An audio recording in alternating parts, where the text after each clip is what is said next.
kababayan, pag-usapan natin ang mga bagong kaletsyahan ng bangag na bangag o republika ng makabago o republika ng mga bagong bangag. Sino ang mastermind? Mensahe ng puting ahas, pulburon video, pasok pa rin sa mga nangungunang pag-uusapan natin. Mga kababayan, nung nasa Netherlands ako at nung nasa dahig ako habang tayo dyan ay nakikibaka, nagpakita ng suporta sa ating mahal na Pangulong Duterte, ay may message ako ng ating puting ahas. Itong puting ahas natin ito, madalas na talaga siya nagbibigay ng mga impormasyon na never pang pumalpak. So that was April 3 o April 3rd sa Netherlands time. Okay? Siguro 2 dito sa US, ano? But kasi advanced kayo dyan sa Netherlands, na Europa.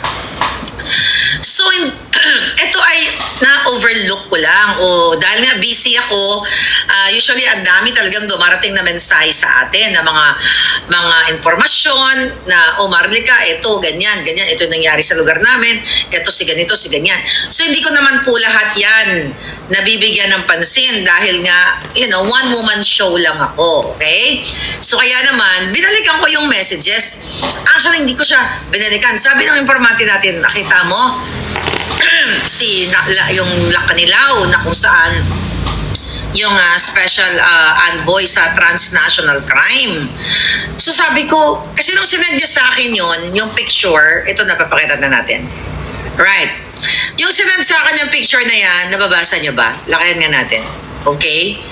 Ay, hindi ko naman kilala si Lacanilaw. So kung mapapansin niyo yung history of call namin, ayan April 3, outgoing, ayan, madaling araw yan Take note, yung oras na yan, madaling araw sa Netherlands. Ganyan ako, active na active ako. Kasi kahit na madaling araw, talagang pag-carry lang ng alindago, sumasagot talaga ako or tumatawag ako pag may mga importanteng mga bagay-bagay. So ayan, kung mapapansin niyo, lakayan natin, sinend yan sa akin, yung picture na yan.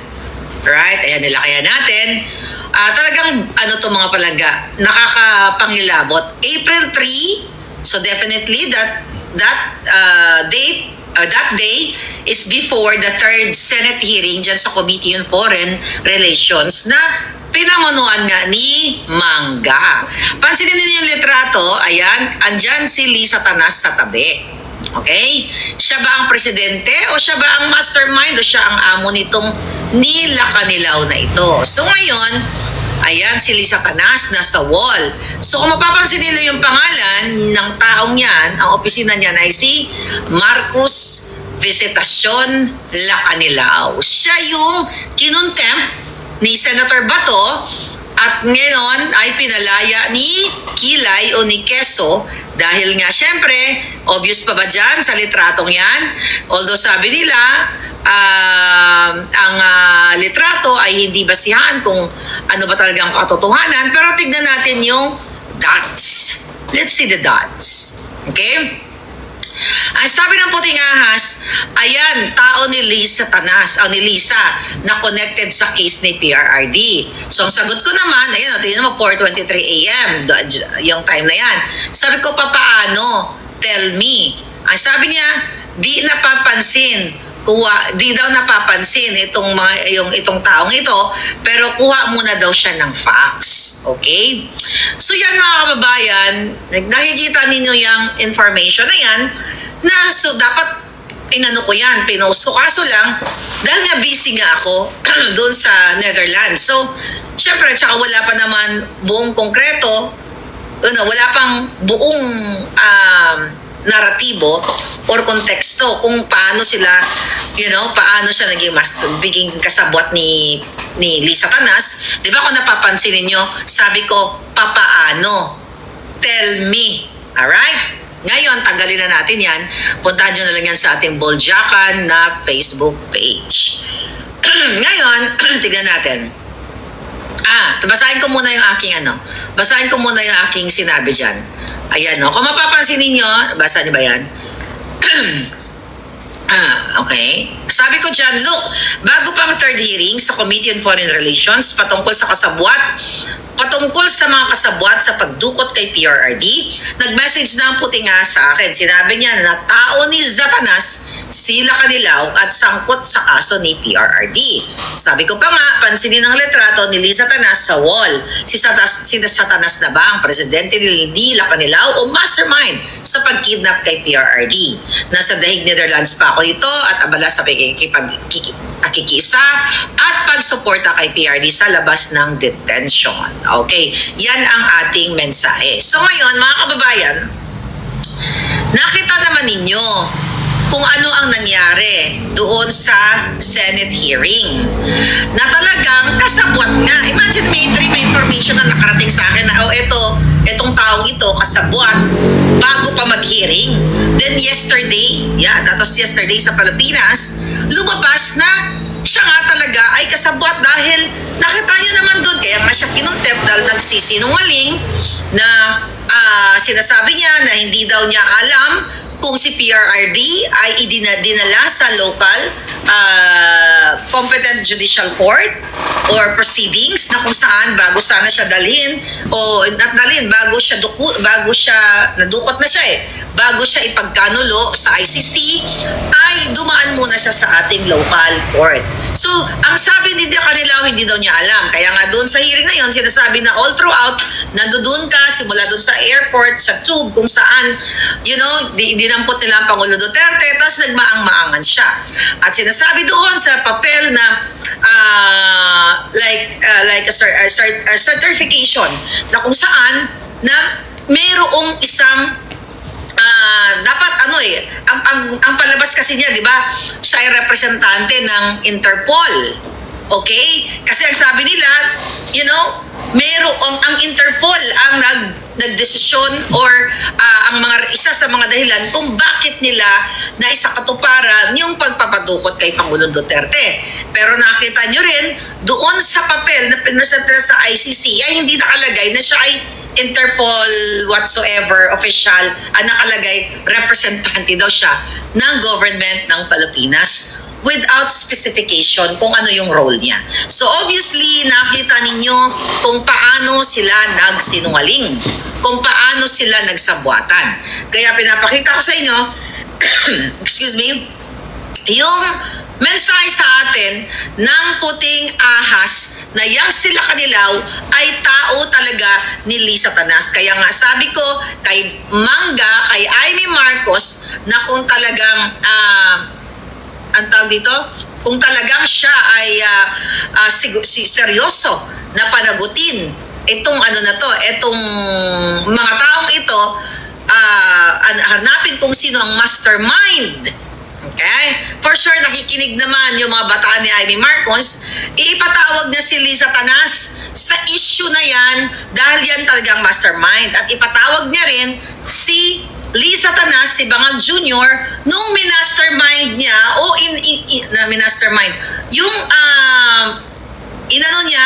pinlano niya o nakipagsabwatan siya para dukutin yung dalawang minor de edad sa Turkey na anak ni Sheena at ni yung business partner niya na si Francis Lloyd Tichua. Yan dapat, okay? Yan dapat ang iimbestigahan din ni Amy Marcos dahil yan ay usapin sa pagkidnap. Okay? At ipatawag niya si Liza Tanas at ang kapatid niya na sangkot sa pagdukot o pagkidnap ng mga bata at now kay Pangulong Duterte. Sabi nga ni SC Hanay, evidently they are liars. Alright? Ngayon, dito natin, mga kababayan, sabi ni Nia, expert talaga si Satanas sa falsification ng mga document. Okay? Expert na talaga magtanim ng kaso. Sabi ni Nia. Yun nga. Kaya nga, di ba, Ma'am Parvina, ang sinasabi natin dito, Alfred de la Cruz, ang sinasabi natin dito palangga, kung totoo ang pinagsingangak-ngak ni Amy Marcos, una niyang ipatawag ang kanyang Satanas na sister-in-law at ang kanyang kapatid na Addictus Benedictus. Kaya nga sabi ni Miss Hanelet Abansenya kahapon sa Netherlands, so tinanong siya ng mga vloggers at narinig nyo kung ano ang kanyang opinion o ano ang kanyang pananaw dito sa nangyayaring hearing diyan sa Senate hearing sa Committee on Foreign Relations. Ito ay ek lamang dahil nagtanong nga si Amy Marcos, ano ba talaga ang nangyari? At ang sabi ni Ms. Sanelet, hindi ba niya alam ang nangyari? Parang, alam mo, kitang-kita niyo naman kung ano nangyari. So ano to? Sabi niya, ek lang yan, which is true. Dahil alam na alam ni Amy Marcos na ang mastermind dito ay ang bangag-bangag administration na kapatid niya na pulboronic addictus. Okay? Para ilihis lahat nila itong mga panggigipit, pangdudukot kay Pangulong Duterte, yung budget insertion, yung pagnanakaw nila sa 5,500 flood control budget na ngayon namatay na ang issue na yan. Diba? Talagang pinagtatabunan nila. Last year pa yan. Itong vice scam nila. Yan kasi talaga ang gusto nilang pagtakpan. At ang yung pagiging addictus benedictus ni Marcos Jr. Kaya tama si Ms. Sanelet na yung mga pinapakita ni Amy Marcos ay pawang kaek-ekan lamang. Although, merong tayong nabuksan na mga nakitang mga informasyon na talagang magsabuatan sila. Pero hanggang doon na lang ba ang hearing na ito? Puro na lang hearing. Remember, si Amy Marcos ay nagpakitang gilas din noong January last year, 2024, na kung saan ibinuking niya, nagpakita pa siya ng picture ni Martin Romualdez, ni Zaldico, ni Oñate, patungkol dun sa charter change, na according to Amy Marcos, na binigyan ng 20 million pesos ang mga kongresista para what? Para gumawa ng panggugoyo sa kanilang mga constituents at pilitin na pumirma sa charter change. Naalala niyo yun? Yung hearing na yun. So doon, nakitang nagsinungaling si Oñate dahil nung hindi inaamin ni Oñate na si Romualdez at si Zaldico ay kasama doon sa kanilang pagplano sa charter change. Ano ang sabi ni Oñate doon? It slipped my mind. Remember that controversial, di ba? Bida-bidahan si Amy Marcos noon at saka si Kilay dahil nag-flash sila ng picture. So ano nangyari? Napanagot ba ito mga buwaka ng inang yon? Nga. And now, bida-bidahan na naman si Amy Marcos na kunwari concerned kung sino ang mga kumidnap kay PRRD. Pero obviously, ang kumidnap kay PRRD ay ang gobyerno ng kanyang kapatid. At gusto niyang ilabas ang kanyang kapatid na napapalibiran ka ng mga demonyo, mga chuchu-chuchu. Diba? Oh, nakita niyo na. So, tama naman si Ms. Sanelet Tabansya na ek-ek lang yan. Puro ek-ek. At nagbigay pa nga ng statement si Ms. Sanelet, kinongratulate niya ito pa ang katangahan nito si Clarissa Taratara. 'Di ba? Yung Clarissa Taratara, yung kanilang nonsense na vlogger na talagang kanilang spokes, yung kanilang spokes ahas. Sobrang ahas talaga. Ngayon, sinasabi nila na parang sinabi ni Taratara na parang dismayado sila o ano ba yung nasa isip ni Ms. Sanelet at di daw dapat ginagawang biro itong mga nangyayari sa Pilipinas. Sabi ko nga, ang syunga-syunga talaga nitong spokes, okay? Yung spokes taratara ng tagangak-ngak, tagangak-ngak ni Bangag nung sinabi niya na hindi daw bakit daw ganoon yung congratulation ni Anil. Sabi ko nga, mahina talaga yung jutak nitong si Clarissa Taratara. Bakit kamo? Mga kababayan, yung pag-congratulate ni Ms. Sanelet Abansenia dito sa pangyayari sa ating bayan sa Pilipinas na kung saan may dinukot, kidnap or ransom, nagbigay na ng ransom pero ginorgor pa itong si steel magnet or Filipino-Chinese business person na si Anson Ke. Ngayon, mga kababayan, ang nakakatawa, sabi ng Malacanang na mga bangag, okay? Hindi po natin malaman bakit ganun ang naging attitude ni Ms. Sanelet. Okay? Kaya sabi niya kay Miss Sunlet, huwag niyo pong gawin na issue dahil may buhay po ritong nakasalalay. May mga buhay po nawawala. Huwag ninyong gawing katatawanan ang gobyerno. Ang sabi ko nga dito, siya nga talaga. Why? Yun ay sarcasm. Okay? Ang ibig sabihin noon, ayan, hindi siya natutuwa si Annalyn dahil may nakidnap. Ayan, dahil pinapayagan ninyo, yun ito ang pagkakaintindi ko, which is yun din ang pagkakaintindi ninyo, na dahil may bangag tayong presidente, dahil pinapabayaan yung na patuloy na mamumuno ang pagiging, ang addictus benedictus, eto ngayon ang napapala ng taong bayan na lalo na yung mga business person dyan, Chinese, Filipino-Chinese, na kayo ay biktima na ngayon. At kayo ay, syempre may mga pera kayo, you're just focused on your business. O di ba ngayon ay hindi na lang kaming mga ordinaryong Pilipino ang binibiktima, kundi kayo din na mga negosyante na may pera na mismo kayo ay may mga bodyguards, may drivers, pero hindi nyo kayang protektahan ang inyong mga sarili sa panahon ng bangag administration. Yan ang punto dyan ni Miss Hanelet. Okay? Abansen niya, hindi siya natutuwa dahil may nadukot o may nagurgor. Syunga lang talaga o bangag lang talaga ang gobyerno ni Bangag. Alright? So, hindi po siya natutuwa dahil congratulations, may natsugi, ganyan-ganyan. No! Ang sabi niya, congratulations. Kasi pinapayagan ng mga sundalod ng mga pulis, kayong lahat dyan, na pamunuan kayo ng isang adik na nahulihan, nakitang-kita sa camera na mayroong residue dito. Ngayon, recently, may dugo pa sa labi dahil sa kasobrahan ng pagtira ng ipinagbabawal na polvoron. Yan ang tawag nyo. Huwag yung tawagan na Claire yan dahil di yan tunay pangalan. Clarissa Taratara. Alam nyo na yon, Ilonggo. I-google nyo kung ano ibig sabihin ng Taratara. Ngayon, mga kababayan, kaya bagsak ang, sabi ni Trusop, kaya bagsak ang trust rating ni Bangag, di ba? At namamayagpag si Inday Sara. Ngayon, eto na nga, mga kababayan. Akala kasi, ganito pala. Ito kasing mga nagdedegosyo sa atin, yung iba, neutral lang sila, they don't care about politics. Basta sila ay nagdinegosyo, wala silang pakialam.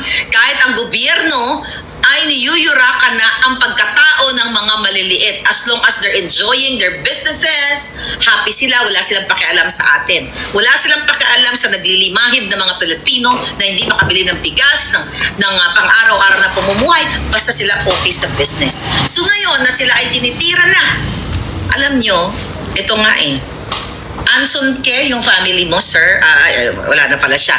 Ang family nito, di ba mayayaman kayo? Bakit hindi nyo susugin o imbestigahan? Baka nga si Lisa Tanas ang sangkot dito sa pagkidnap. Kasi may mga bagong anggulo na ito daw ay connected sa Pogo, chuchu-chuchu, Pogo na naman. Mayaman itong taong ito. Hindi niya kayang proteksyonan yung sarili niya. Sino ang nasa likod dito? Bakit sunod-sunod ang kidnapping? Bakit mga Chinese, Filipino-Chinese ang mga kinikidnap? Baka nga may listahan niyang Malacanang, baka susunod ka na. Ikaw nanonood ngayon ng negosyante. Unahin ito, sunod natin si Anson Ke. Number 3, si ganito. Number 4, si ganito. Number 5. Baka nga, ang talagang, dahil sa nangyayari, kidnapping sa dalawang minor de edad. Okay? Sa Turkey at now kay PRRD. At yung batang 14-year-old na inutdan ng daliri, remember that? At nagsinungaling din ang DILG about that incident. Baka nga Malacanang bangag pa ang nasa likod ng kidnapping na ito. Dahil ngayon nga, election season, kailangan nila ng more money. Baka sila pa nga ang nagpapakidnap. Dahil kayong mga Filipino business, Filipino-Chinese, or kahit hindi Filipino-Chinese, kayong mga malalaki nagdinegosyo dyan sa Pilipinas, or yung mga middle, hindi ganong sobrang yaman, di ba? Hinihingian kayo ni Lisa Tanas ng mga donation kapag uma-attend kayo sa event. Tama? Ako mali. Yung mga laboral, ini-invite, ayon sa ating source, na ini-invite yan ng Malacanang ni Satanas, yung mga Chinese businessman na para lang magkaroon ng chance na mag-socialization, picture katabi si Satanas, hinihingian ng donation, hinihingian pa kayo ng pera. So definitely, ang gobyernong bangag ay may listahan kung sino ang may mga pera at kayo ay pwede kayong pangkikikilan at okay, isunod natin to si Mr. Ganito, dada. Ha? At sino naman ang ordinaryong like mga ganggang lang, na mag-isip na sige, kidnapin natin si ganito, si ganyan. Hindi po pipitsugin ang mga gumagawa ng ganitong krimen. Yung mga high-powered na bang nila, tignan din, di ba? Saan galing? Baka galing pa sa PNP yan o AFP at sila ay magkakasabwat. Di ba? Posible yan. Kasi bakit walang takot yung mga nagbabang-bang ngayon? Sino ang kanilang sino ang mastermind? Sino ang nagsasponsor sa kanila? Sino ang nagbibigay sa kanila ng proteksyon na bakit ang tapang nilang talagang manggurgur? The fact na mayaman ito si Mr. K. For sure, may bodyguard, may mga, may bullet, I don't know, I hope may bulletproof. Yung mga mayayaman na sa akin, naka-bulletproof car sila. Oh, yan yung sinasabi ko sa inyo, mga kababayan. Ngayon, dahil sa ayaw pa tayong tumigil natin yung mga bibig dito, kaya ngayon, ang bangag ay gumagawa sila, sila ng mga tao na pwede nilang bayaran. Right? Ngayon, mayroon tayong gugurgurin for the first time. Alright. So ngayon, mga palangga, kaya itong pulburon video may bago na namang hanash. Ang Malacanang at ang NBI. Okay, tignan natin. Meron silang bagong pananakot na naman. Ano ang sabi dito? O, tignan natin ha. Binalita nila. Alright. Tignan natin ha. PBBM sa NBI, kasuhan ang nasa likod ng pulburon video. Sabi dito, ipinaubaya ni Bangag Jr. sa National Bureau of Investigation ang pagsisiyasat at pagsasampa ng kaso sa mga taong nasa likod ng pulburon video. Nakausap po natin, sabi nakausap po natin ang Pangulo at sinabi po niya na hayaan na lang po natin ang ating mga law enforcement, ang NBI at ang DOJ na magsasagawa ng pag-iimbestiga patungkol dito ayon kay Clarissa Taratara.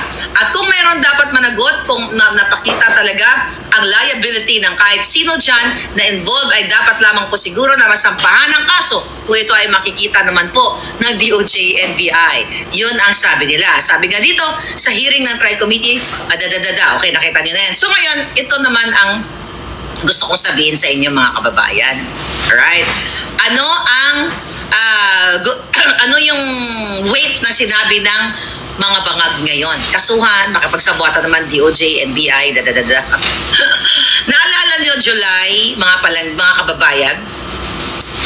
July of 2024, nung pinilabas ko ang pulburon video na yan, dahil nga pinarwad sa atin ng ating puting ahas para malaman ng taong bayan na ang gobyerno ni Bangag o si Bangag ay addictus benedictus o kontaminado ang kanyang jutak, kaya hindi siya karapat-dapat na mamuno sa ating bayan. At impeachable nga yan pero wala pa tayong laban ngayon sa Kongreso at sa Senado dahil magkakasabwat sila. Tinakot, ulit-ulitin ko, lumang tugtugin na yan. Dahil sinabi yan ng ni Abalos, ni DND, lahat sila, PNP, lahat sila, sinabi nila yan noong July 22, 2024, pero July 21 dito yun sa Amerika, kasi sa Long Beach po yan pinalabas, na nataranta sila like hours prior to the state of the nothing achieved ni Bangag ay inilabas ko. Nataranta sila, kaya dinisect nila yung picture at ito daw ay deepfake at ito daw ay edited. So ngayon medyo namatay na nga yan, di ba? Ngayon binuhay uli nila and this is really good. Kaya nga sabi ko, baka si Martin Romualdez Tambalusos ang nagbuhay niyan para lalong bumagsak ang kanyang pinsan dahil nga ang gustong suportahan ni Lisa Tanas ayon sa ating puting ahas, it's either yung crush niya na si John Vic o si Quieso na gusto ring makipag-kompetensya dito sa presidential bid sa 2028. Ngayon mga kababayan, ano ang depensa nitong Bangag administration? Ang tagal ko na silang hinahamon. Okay?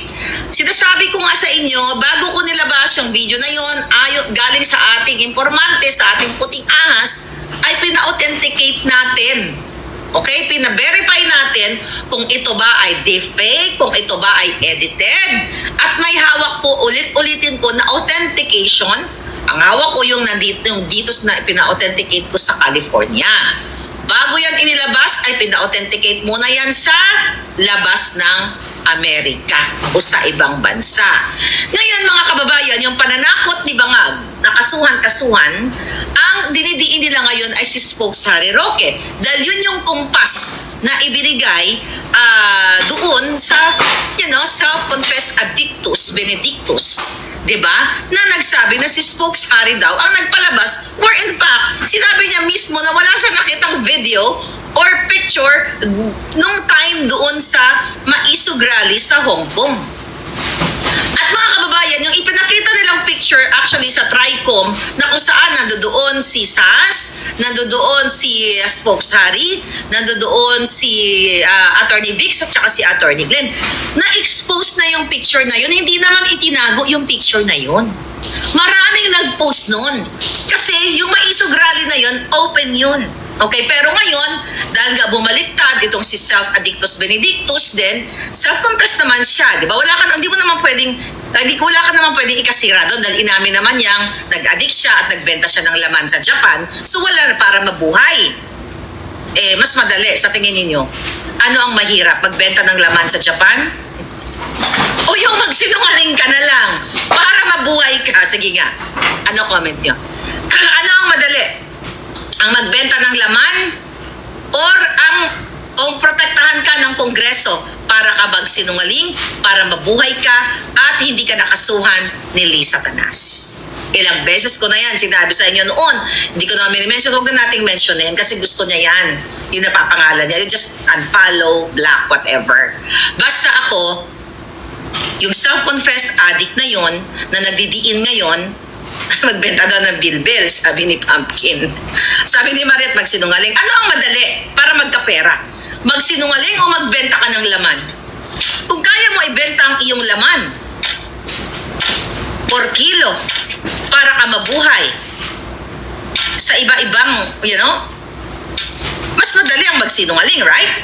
So doon mo titignan. At yan naman ay inamin niya. Hindi mo na kailangang sirain ang taong sira. Na sinabi naman niya yun eh. Ano pag sisirain niyo sa akin? Isirahan naman ako at self-confess siya. Pero kasi, ang dinidiin ngayon si Harry. Si Spokes Harry. At yan, abangan ninyo. At yan ay papunta yan kay Attorney Vic Rodriguez. At ang nakikita natin dyan, i-disqualify nila yung kanilang mga kalaban. Kasi lumalakas ang mga, mas malakas actually kung tititignan mo ang mga kandidato ni Bangag. Wala na yan sa taong bayan. Kung ang representation kasi na mas malakas yung mga kandidato ni Pangulong Duterte, mga palangga, dahil sa suporta ng tao sa iba't ibang bansa. PDP laban, you vote straight. Yeah, yan lang kasi yung preparation natin, vote. Kasi pag nilagay ko lahat ng pangalan nila dyan, ay mapupuno, hindi na makikita yung aking mukha. Di ba? Kaya number 56, Attorney Vic Rodriguez and the rest of the gang. The rest na mga na gustong suportahan ni Inday at ni Pangulong Duterte. So ngayon, mga kababayan, itong ginagawa nila ngayon, idiin talaga, alright, sabi nga ni Amelia, yung sa impeachment, sige, baka malis tayo sa topic natin. Yes, vote straight. Yeah, walang problema dyan. Straight natin. Pero kasi yung survey na yan, hindi yan makatotohanan.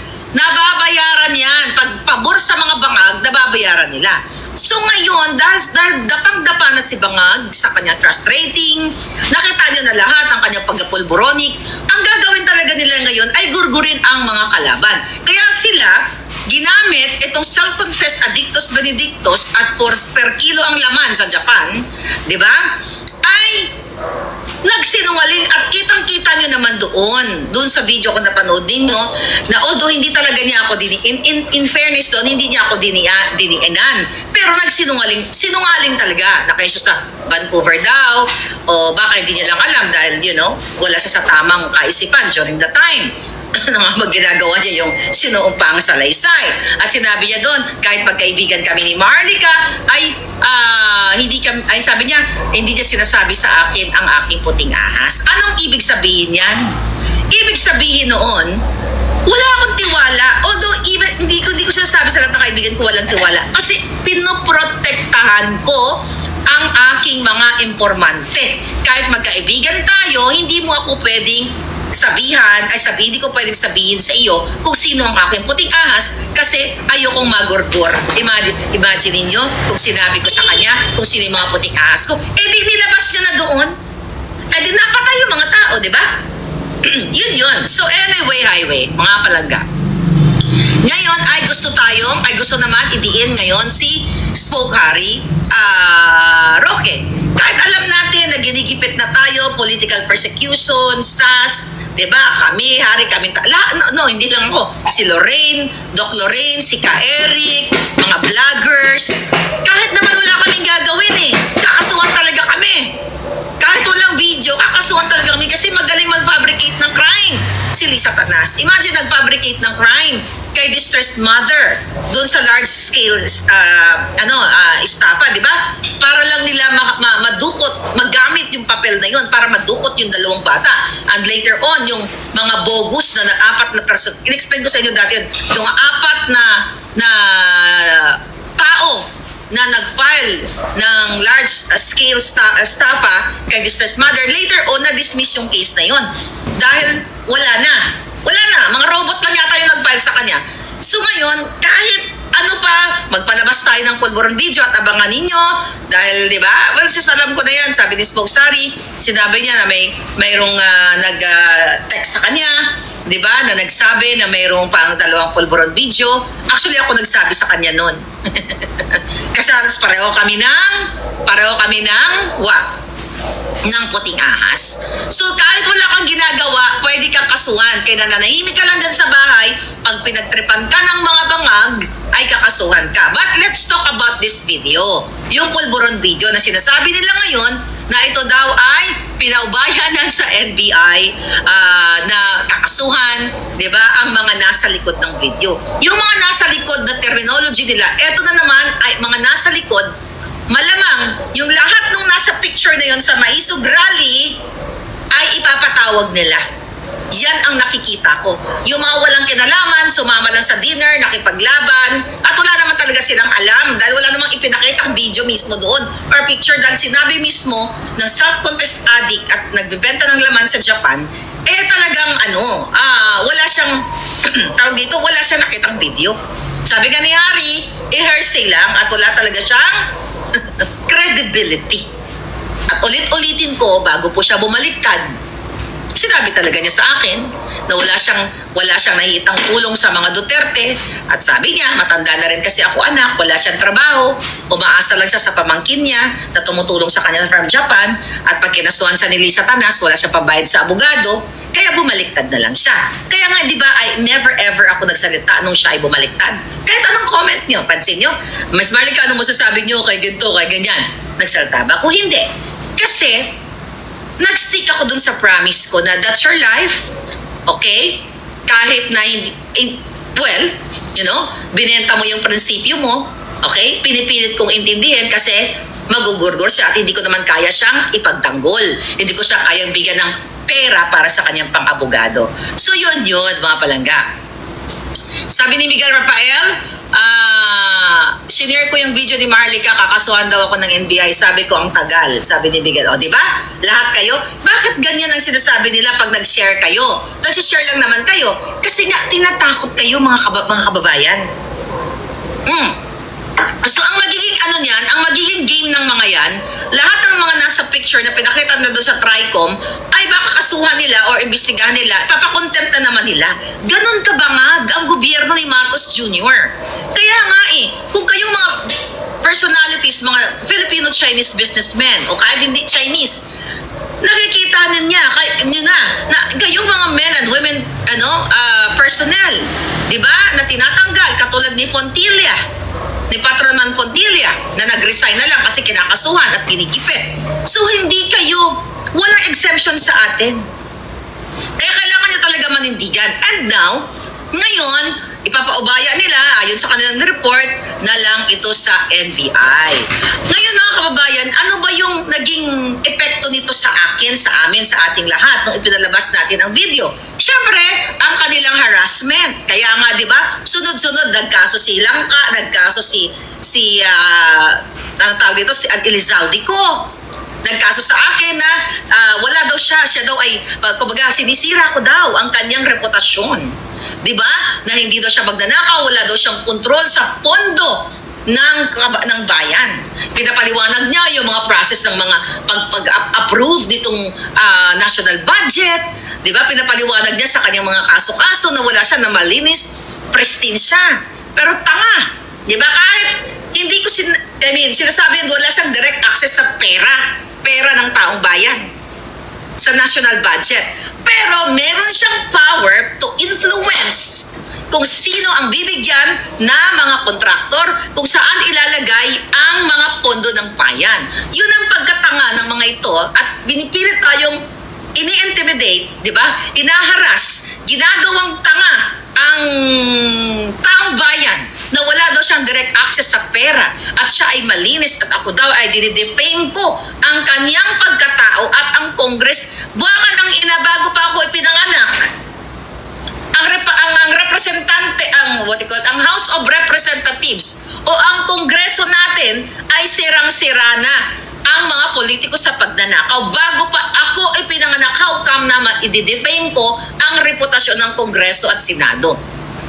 Yan ang kanilang depensa. But syempre, may sarili din tayong depensa. So siya ay malinis, wala daw siyang kinalaman sa kung ano mga anomalya. Where in fact, siya ay sangkot sa Parmali, sa laptop scam. Diba? Paano mo i-defame ang isang politikong katulad ni Zalde-Co at ng ibang bangag kung ito ay sirang-sira na sila? What's the purpose of that? Dahil sa mga inilabas kong mga expose, katulad nga lamang ng Pulboran video, to shut me off. Para matakot si Maharlika, para si Maharlika ay financially crippled nila. Kaya nga, di ba, pinagbibintangan tayo na tayo daw ay what? Pondo ng China. Pinondohan ng China. Gusto ko lang, may mga nagtatanong sa akin, kasi yung mga lumalabas, may pinalabas silang video na, yun talaga audio AI. Yung sinilabas na, hello Sas, natanggap mo na ba natanggap mo na yung bayad ni Tita nyo, natanggap mo na ba ang bayad ni Tatay Diggs? Pucha, yung sa akin, wala. Yan ay gawa-gawa ni Lisa Tanas. Diba? Bakit very short lang? Kung yan ay na-record, bakit ganun lang ba? Bakit walang sagot si Sas? Okay? So yun ay AI voice. Yun talaga ang AI. Tsaka pucha. You know, I don't use that words often, palangga. Pucha. Ano yun? Kanto girl lang. Diba? Ayun, yun yung mga yun ang binabaliktad nila. Dahil kung totoo na na-deposit mo na ba? Na-deposit na ba ang, ito lang gusto ko yun lalong tumalino at gumaling sa pag-detect ng fake news na ginagawa ng mga bangag. Sabi ng AI, oh hello Sas, na-deposit mo na ba? Na-deposit na ba? Na-deposit. If totoo yan, okay? Na-deposito ng China ang pera na bayad sa akin dito sa bank account ko sa Amerika, o kunwari, which is wala akong bank account sa Pilipinas, palangga, yan na ang magiging end ng karir ko. Yan ang magiging end ng karir ko. Diba? Pwede akong kasuhan ng gobyerno ng Amerika kung nasaan ako. Bakit ako nakikipagsabwatan sa China for whatsoever reason? You know what I mean? So, itong mga tanga, mga bangag, diba? Dahil sila ay bagsak na, mga kababayan, okay? Teka lang. Kahit bagsak na, okay, bye. Bagsak na sila, binabaliktad nila. So, ulitin natin, kung may deposito galing sa Pogo sa China, deposito, when you say deposit, may paper trail yan. Yung mga paper trail na yan, Tsaka for sure, hindi for sure, alam na ni Lolo Trump ng bansang Amerika na ako ay lumalaban sa bangag na administrasyon dyan sa Pilipinas. At sila, yang si Romualdez, ay nakipag-ugnayan na yan sila dito. Gumagawa na yan sila ng paraan kung paano nila ako, paano nila sila mag-twist ng istorya against me. Do you think kapag may deposito, hindi makikita ng American bakling? Lahat dito, pati utang mo, kita sa Amerika, wala kang pwedeng itago dito. Okay, so lahat ng mga transactions, hindi katulad dyan sa Pilipinas. Lahat ng mga kawatan, ang mga pera nila nilulubog o nililibing sa sa kung saan-saan at idadaan sa crypto para itakas ang pera ng bayan. Yan. Kaya yun mga kababayan, nakakatawa dahil hindi kaya ng kanilang mga dugyot na katulad niya si Clarissa Taratara na itumba kami na nagsasabi ng katotohanan. So gagawa na lang sila ng mga peking mga kasinungalingan o sila ang tunay na AI. So balik tayo sa pulburon video. So last year, sinindak-sindak na nga ako nila, di ba? Politically persecution, pangaharas, mga palangga. Hindi naman na bago sa inyo yan. Patong-patong na mga fabricated cases laban sa akin dyan sa Pilipinas, ganon din kay SAS, ganon din kay Spokesari, ganon kay Ka-Eric, kay Doc Lorraine, lahat kami halos sila, yung mga vloggers, hindi ko na lang isa-isahin. So ang question ko, ano ba ang depensa ko dito? Ito ba ay ipinakalat ko dahil trip ko lang? Dahil malisyosa lang ako, dahil gusto ko lang masira si Bangag? Mga kababayan, ang laki ng depensa, ang tibay ng depensa ni Maharlika. Bakit? Do you think tanga ako, ipapahamak ko yung sarili ko na maglalabas ako ng fabricated or deepfake na video na ikapapahamak ko na even my own government here na pwede akong panagutin? Hindi siya nga ang lola ninyo. So ang depensa ni Maharlika ay katotohanan at pawang katotohanan. At ano ba itong pinakita natin? Bakit mga kababayan, bakit kailangan makita ng taong bayan na bangag si Marcos Jr.? Dahil siya ay presidente ng Pilipinas at hawak niya ang pera ninyo. Kaya ko pinakita ano ang motivation ni Maharlika, bakit ko pinakita sa inyo. Dahil gusto ko makalaya kayo sa kadyutahan, sa kahirapan, sa pagnanakaw ng gobyerno ni Bangag. Kung yan ay ginawa mo lang malisyoso, gusto mo ang sirain ang isang private person, yan ay talagang malalagot ka, may kalalagyan ka. But si Bangag ba ay private person? Siya po ay presidente. Naging presidente dahil ng budol. Nawala tayo. Okay? Naging presidente sa pambubudol at questionable pa nga dahil ayon kay Attorney Glenn Chong, tignan mo yan. Pati si Attorney Glenn Chong, hindi nila makasukasuhan na sinasabi ni Attorney Glenn Chong, si Lisa Tanas, si Lisa Marcos ay nakipagsabwatan sa Smartmatic, yun kay Ivan, wala na yan, tinanggal na yan. Yung isa, namatay na, si Hubert. Doon ang mga kasabwat ni Lisa ayon kay Glenn Chong. Kinasuhan ba si Glenn Chong? Partikular sa akusasyon niya, sa affidavit niya na ipinilabas niya, na ipinorward niya dyan sa Kongreso, na sinasabi niyang dinaya ang eleksyon noong 2022 at si Lisa Tanas ay nakipagsabwatan. Kung yan ay defamatory, mga kababayan, which is defamatory yan, kung yan ay hindi totoo. Kung yan ay gawa-gawa lang ni Glenn Chong, na kung kayang ipadukot ni Lisa Tanas si Pangulong Duterte at ihain sa banyaga, bakit hindi niya makasukasuhan si Glenn Chong, si Attorney Glenn Chong, doon sa statement ni Attorney Glenn Chong na pandaraya? Kasi ang depensa ni Attorney Glenn Chong, ebidensya at katotohanan. Diyan ka mananalo kahit ano pang pananakot ng kaso sa iyo. Ang depensa mo lamang ay truth. Right? Bakit sinabi ni Glenn Chong yun? Yun ba ay trip niya lang? Public interest yun. Bakit inilabas ni Maharlika ang pagiging bangag-bangag ni Marcos Jr.? Yun ba ay trip na lang? No.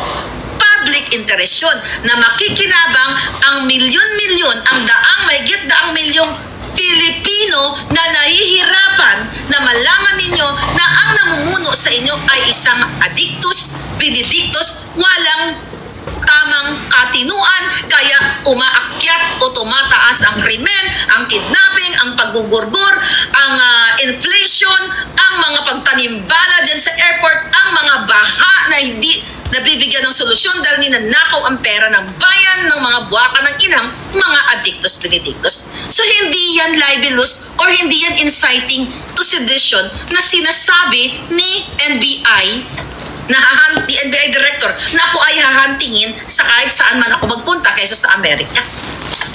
Pag sinabi mo kasing inciting to sedition, mga kababayan, particular dyan sa pulburon video na yan, ay inimbento mo. Ginawa mo, inedit mo o dinifake mo, yun yung mga sabi nila, di ba? Ngayon, kung yan talaga ay inimbento ko, yan ay ginawa ko, which is sinabi ko nga sa tech, hindi, syongabels ako pagdating sa technology. Ngayon, akakalaboso talaga ako, but the only defense I have in my case sa lahat ay ang katotohanan. At yan ang galit na galit ang mga bangag. Kasi kung totoo yan ay deepfake, July ng last year ay nagsampa na sila ng kaso.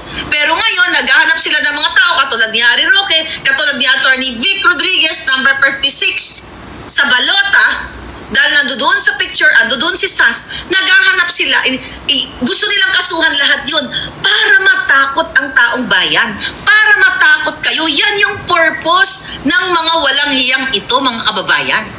So, ang protection lang natin ay ang katotohanan. Diba? Kasi kalayaan natin to ay freedom of the press and expression. Bilang isang content creator, kasi dito sa Amerika, ang content creator na nagtatackle ng issue, ng mga social issues at politika is level na ng journalist. Okay? But I'm not claiming na ako ay journalist.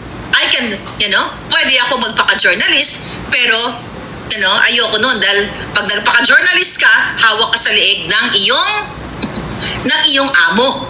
Diba? Ng may-ari ng media. So, we're here para mag-expose, magbigay ng ating saloobin, ng ating opinion, at magbigay ng mga video na galing sa ating mga puting ahas. So mga palangga, kung tutuusin tayong lahat talaga ay protektado tayo ng batas, kaso binabali ng mga bangag ang batas. Ngayon, bakit ngayon lang sila nananakot na naman sila na ang NBI, sabi nga ni Clarissa Taratara, sinabi daw ni Bangag Jr., na bahala na ang NBI. Bakit bahala ang NBI? Siya yung nasa video. Alam nga naman si Santiago ang magkakaso na, kasuhan ko si Maharlika at saka si Roque kasi, sabi niya na, addictus daw yung video. Sino yung complainant? Sige nga, sino ang complainant? Si Santiago ba yung nagbabangag doon? Hindi naman. So definitely, giniligaw kayo, ginagawa po kayong bobo nitong bangag na administrasyon na ito. Tandaan ninyo, yung kaso, kahit 1 million cases po, pwede nilang i-file sa amin. Sa atin lahat na nagkikriticize. Mag-fabricate lang sila ng address sa akin. Nag-fabricate na nga sila Kaya kung ano-anong mga kaso, yan pa lang is fabrication na at forgery, not forgery, fabrication ng mga, ng address ko. So, dun pa lang, mga kababayan, dun pa lang sa fabricate at paggawa-gawa nila ng address, meron na silang legal consequence doon. So, kaya ngayon, ang ginagawa nila, panakot kay Marlica, ipa-Interpol. Yung pala, yung pinagpanggap nila na Interpol na sila Kanilaw, ay hindi dineclare doon sa dokumento na he's from the Interpol. Ang sinabi lang doon, he's the representative of the Philippine government. That's very vague. Malabo pa sa mukha ni Lisa Tanas. Nakita niyo kung paano kayo laruin ng gobyernong ito? Panakot lahat yan. At dapat managot din sila sa Interpol. Maybe you can start sa Sanpay. Ipanaw party list yan, sure. Kailan Doc Lorraine yan. Okay? Ngayon, mga kababayan, kayo dyan, ng mga abogado, I don't have time. Marami akong gustong gawin, sumulat, but wala po akong time sa ganyan. Magtulungan tayo, sumulat din kayo sa Interpol, di ba? Narinig yun naman doon sa Senate hearing, kayong magagaling dyan, na nagpanggap tumanggap si Lacanilaw, di ba? Na kunyari, sila ay from Interpol. Wala naman pala. Nakita niyo doon sa hearing na yon? So dahil nga gigil na sila kay palangga ninyo. 'Di ba? May assassin na. Oh, ano pa ba? Ang paglabas natin ng Polvoron video, ulitin ko po mga kababayan, ay usapin ninyong mamamayang Pilipino. Hindi po ito paninira kay Marcos Jr. o destabilization sa gobyerno. Hindi mo kailangan i-destabilisa ang gobyernong destabilisado na. Paano ko nasabi? Oh, sirang-sira na. Bagsak na. Ang krimen, paulit-ulit tayo, ang kagutuman. Ano pa ang inihintay ninyo? Ano ang gagawin na itong gobyernong bangag? Panakot, NBI, DND, AFP. Imagine mo, lahat sila tinakot na ako last year para sampahan ng kaso dahil sa paglabas ng pulburon. Bakit takot si bangag? Kasi, mga kababayan, hindi naman pwedeng ayun na lang ang korte sa kanila. Sa Amerika na, bayaran na lang kita ha, judge. Sinong judge dyan? Judge 1, judge 2. O sige, eto 100 million. I-convict nyo yan si Maharlika. They cannot do that here in the States. May mga porsyento, hindi ko sinabing 100% perfect ang Amerika, pero may mga tiwali, maari. Di ba? O, tignan mo nga, yung abogado ni Langka, di ba? Kasama ni Lisa Tanas. Sinama nila. Di ba? Yung abogado ni Mel Robles na si Vasquez na abogado. Dalawa niyang abogado. Kasama na ni Lisa Tanas. Mag-wonder ka ngayon. Bakit ang abogado na si Vasquez, okay, na abogado ni Mel Robles, ay ka-elbow na kasama ni Lisa Tanas sa picture? Maraming definition yun. Ano kaya ang kaganapan? A, pwede kaya niregaluhan ng abogado para puruhan si Maharlika? Pwedeng ganon. B, di ba? Marami kang possibilities na magbibigay ka ng iyong mga opinion or pananaw doon sa mga litratong iyon. Di ba?